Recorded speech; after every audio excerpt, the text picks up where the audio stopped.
What's up, guys? My name is Chris, and welcome back to another episode of Popsicles. Let's get into it.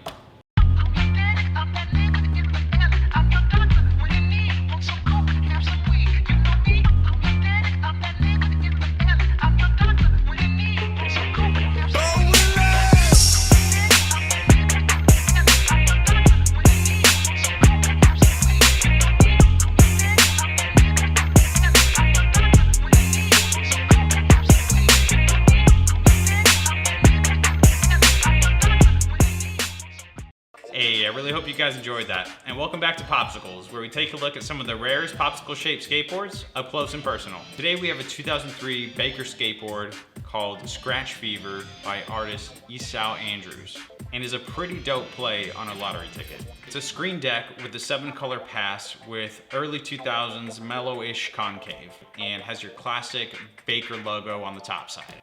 It measures 8.25 by 32 inches and was probably manufactured by Generator Distribution back in the day before Baker Boys Distribution got off the ground. While I did get this deck new in the shrink, some storage marks did make its way onto the deck, but nothing too major. The cool thing about this board is it came with a card insert that explains the rules of the game, similar to how you'd find on the back of a lottery ticket if you chose to scratch the deck and test your luck. And so this is the card insert it came with. Pretty cool. And the back of the card reads, to play Lotto Scratch Fever, scratch off the silver-coated squares on the deck. If you get pirates with swords, you're a winner. If not, set up your board and go skate.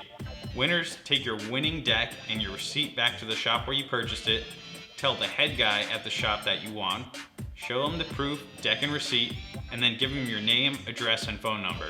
They'll contact Baker, and then you'll get an Ellington box, which includes product from Baker, E-America, Spitfire, Thunder Trucks, and Crew. Oh, that's the back. Pretty dope.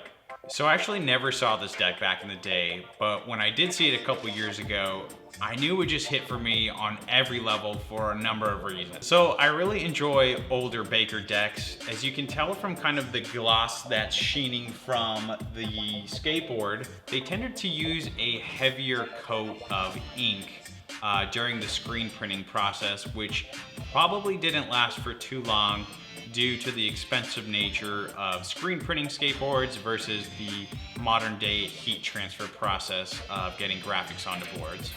Also, just kind of the gangster graphics that they had back in the day makes this board just extra dope. So, crazy enough, this is actually the second Scratch Fever deck that I've owned. The first one came from eBay from a collector who got it from Jamie Thomas's Garage Days collection.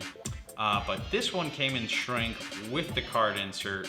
So I recently traded that very first one that I came across to a collector who has much more sentimental value attached to it. And the collector it went to, he was very close with his grandpa back in the day, and when he was around 14 or 15 years old, his grandpa took him to the skate shop and he picked out this deck.